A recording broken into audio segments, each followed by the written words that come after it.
ಈಗ ಭಾರತದ ವಿಷಯಕ್ಕೆ ಬಂದರೆ, ಇತ್ತೀಚೆಗೆ ನಾವು ಯುರೋಪಿಯನ್ ಯೂನಿಯನ್ ಮತ್ತು ಅಮೆರಿಕದೊಂದಿಗೆ ಪ್ರಮುಖ ವ್ಯಾಪಾರ ಒಪ್ಪಂದಗಳನ್ನು ಮಾಡಿದ್ದೇವೆ. ನಿಮ್ಮ ದೃಷ್ಟಿಯಲ್ಲಿ ಈ ವ್ಯಾಪಾರ ಒಪ್ಪಂದಗಳು ಎಷ್ಟು ಮಹತ್ವಪೂರ್ಣವಾಗಿವೆ? ಇವುಗಳು ನಮ್ಮ ರಫ್ತು ಸ್ಪರ್ಧಾತ್ಮಕತೆ ಮತ್ತು ಬೆಳವಣಿಗೆಯ ದಿಕ್ಕನ್ನು ರಚನಾತ್ಮಕವಾಗಿ ಸುಧಾರಿಸಬಹುದೇ?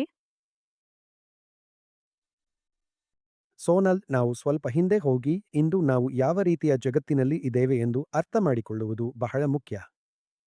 ಅನೇಕ ವರ್ಷಗಳ ಹಿಂದೆ, ಅಂದರೆ 1990ರ ಅವಧಿಯಲ್ಲಿ ನಾವು general agreement on trade and tariff ಹೊಂದಿದ್ದೆವು. ನಂತರ WTO ಅಸ್ತಿತ್ವಕ್ಕೆ ಬಂತು. ಈ ಗ್ಯಾಟ್ ಮತ್ತು WTO ಏನು ಮಾಡಿದವು ಎಂದರೆ, ಅವು ಪ್ರಮುಖ ದೇಶಗಳು ತಮ್ಮ ವ್ಯಾಪಾರ ಮತ್ತು ತೆರಿಗೆ ನೀತಿಯನ್ನು ನಿಯಂತ್ರಿಸುವ ನಿಯಮಗಳನ್ನು ರಚಿಸಿದವು.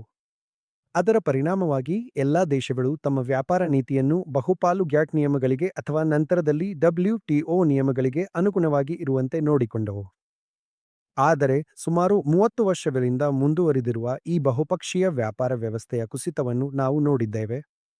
ಅದರ ಪರಿಣಾಮವಾಗಿ ದೊಡ್ಡ ಆರ್ಥಿಕತೆಗಳ ನಡುವೆ ದ್ವಿಪಕ್ಷೀಯ ಒಪ್ಪಂದಗಳನ್ನು ಹೊಂದುವುದು ಈಗ ಹೆಚ್ಚು ಹೆಚ್ಚು ಮುಖ್ಯವಾಗುತ್ತಿದೆ. ಭಾರತವು ಖಂಡಿತವಾಗಿಯೂ ಆ ನಿಟ್ಟಿನಲ್ಲಿ ಬಹಳಷ್ಟು ಕೆಲಸ ಮಾಡುತ್ತಿದೆ. ನಾವು ಆಸ್ಟ್ರೇಲಿಯಾ, ನ್ಯೂಜಿಲೆಂಡ್ ಮತ್ತು ಯುರೋಪ್ ರಾಷ್ಟ್ರಗಳ ಗುಂಪಾದ EFTA ಜೊತೆಗೆ ಒಪ್ಪಂದ ಮಾಡಿಕೊಂಡಿದ್ದೇವೆ. UAE ಜೊತೆಗೂ ನಮ್ಮ ಒಪ್ಪಂದವಿದೆ. ಮತ್ತೆ ಈ ಯುರೋಪಿಯನ್ ಯೂನಿಯನ್ ಜೊತೆಗಿನ ಒಪ್ಪಂದವು ಬಹಳ ಮಹತ್ವದ್ದಾಗಿದೆ. ಇದು ಮಹತ್ವದ್ದು ಯಾಕೆಂದರೆ EU ಭಾರತದ ಏಕೈಕ ಅತಿದೊಡ್ಡ ವ್ಯಾಪಾರ ಪಾಲುದಾರವಾಗಿದೆ. ಆದ್ದರಿಂದ ಈ ಒಪ್ಪಂದವು ತುಂಬಾ ಮುಖ್ಯವಾಗಿದೆ. ಈಗ ನೀವು ಬಲಭಾಗದಲ್ಲಿ ಯುರೋಪ್ ಭಾರತದಿಂದ ಮಾಡುತ್ತಿರುವ ಆಮದಿನ ಪಾಲನ್ನು ನೋಡಿದರೆ ಅದು ತುಂಬಾ ಕಡಿಮೆಯಾಗಿದೆ. ಆದರೆ ಯುರೋಪ್ ಚೀನಾದಿಂದ ಮಾಡುತ್ತಿರುವ ಆಮದು ತುಂಬಾ ಹೆಚ್ಚಾಗಿದೆ. ಈಗ ಭಾರತ ಹಾಗೂ ಯುರೋಪ್ ನಡುವಿನ ಈ ವ್ಯಾಪಾರ ಒಪ್ಪಂದದ ಫಲವಾಗಿ ಭಾರತೀಯ ರಫ್ತುದಾರರಿಗೆ ಲಾಭ ಆಗಲಿದೆ.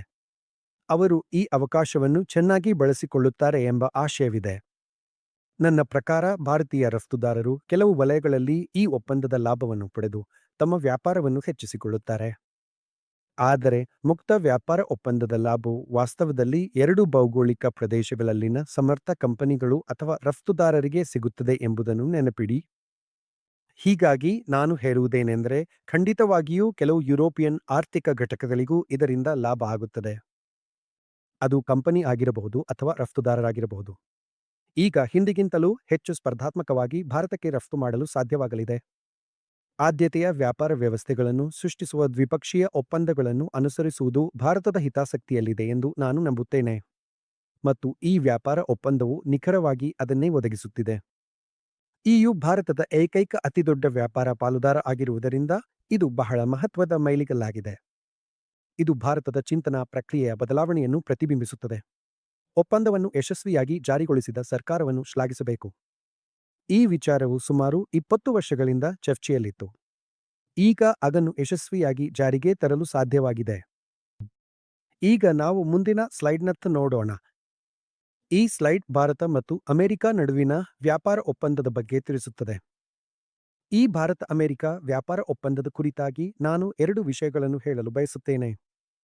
ಮೊದಲನೆಯದು ಪರಸ್ಪರ ಟ್ಯಾರಿಫ್ ಅನ್ನು ಘೋಷಿಸಿದಾಗ ಮತ್ತು ನಂತರ ನಾವು ರಷ್ಯಾದಿಂದ ತೈಲ ಖರೀದಿಸಿದ್ದಕ್ಕಾಗಿ ಹೆಚ್ಚುವರಿ ಟ್ಯಾರಿಫ್ ವಿಧಿಸಿದಾಗ ಭಾರತ ಹೇಳಿದ್ದೇನೆಂದರೆ, ನಾವು ಅಮೆರಿಕಕ್ಕೆ ಮಾಡುವ ರಫ್ತು ವಾಸ್ತವದಲ್ಲಿ ಬಹಳ ಕಡಿಮೆ ಇದೆ. ಅದರಲ್ಲೂ ಈ ಟ್ಯಾರಿಫ್ಗೆ ಒಳಪಟ್ಟಿರುವ ಸರಕುಗಳ ರಫ್ತಂತೂ ತುಂಬಾ ಕಡಿಮೆಯಾಗಿದೆ.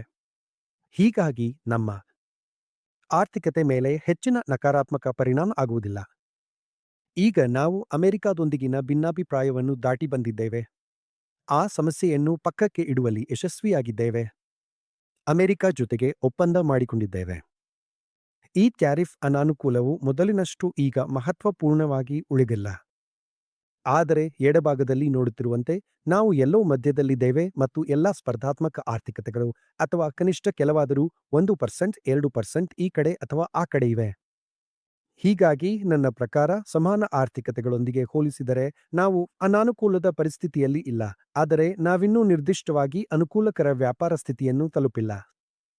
ಆದರೆ ಮುಖ್ಯವಾದ ವಿಷಯವೆಂದರೆ, ಅಮೆರಿಕಾದ ಆರ್ಥಿಕತೆಯ ಅಸಮಾನ ಗಾತ್ರವನ್ನು ಗಮನಿಸಿದರೆ, ರಕ್ಷಣೆ ಮತ್ತು ವಿದೇಶಾಂಗ ವ್ಯವಹಾರಗಳನ್ನು ಒಳಗೊಂಡಂತೆ ಪಾಲಿಸಿ ರಚನೆಯ ವಿಷಯದಲ್ಲಿ ಅದು ಪ್ರಬಲ ಜಾಗತಿಕ ಸೂಪರ್ ಪವರ್ ಆಗಿದೆ ಎಂಬುದನ್ನು ಗಮನಿಸಿದರೆ ಮತ್ತು ಅದು ಅತಿ ದೊಡ್ಡ ಡಿಜಿಟಲ್ ಶಕ್ತಿಯಾಗಿರುವುದನ್ನು ಪರಿಗಣಿಸಿದರೆ, ಭಾರತಕ್ಕೆ ಈ ಭಿನ್ನಾಭಿಪ್ರಾಯವನ್ನು ಬದಿಗೆ ಸರಿಸುವುದು ಬಹಳ ಮುಖ್ಯವಾಗಿತ್ತು.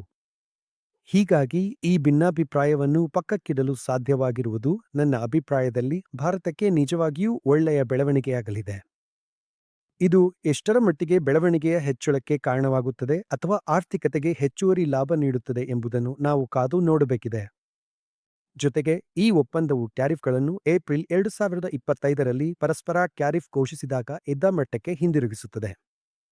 ನನ್ನ ಪ್ರಕಾರ ಒಂದು ರೀತಿಯಲ್ಲಿ ತುಲನಾತ್ಮಕವಾಗಿ ಕಠಿಣವಾದ ಪರಿಸ್ಥಿತಿಯಲ್ಲಿ ಇದು ಉತ್ತಮ ಫಲಿತಾಂಶವಾಗಿದೆ ಮತ್ತು ನಾವು ಸ್ತಬ್ಧ ಸ್ಥಿತಿಯಿಂದ ಹೊರಬಂದಿರುವುದು ಒಳ್ಳೆಯ ಸುದ್ದಿಯಾಗಿದೆ. ಮ್ಯೂಚುವಲ್ ಫಂಡ್ ಹೂಡಿಕೆಗಳು ಮಾರುಕಟ್ಟೆಯ ಅಪಾಯಗಳಿಗೆ ಅಧೀನವಾಗಿವೆ. ಸ್ಕೀಮ್ ಸಂಬಂಧಿತ ಎಲ್ಲ ದಸ್ತಾವೇಜುಗಳನ್ನು ಗಮನವಿಟ್ಟು ಓದಿಕೊಳ್ಳಿ.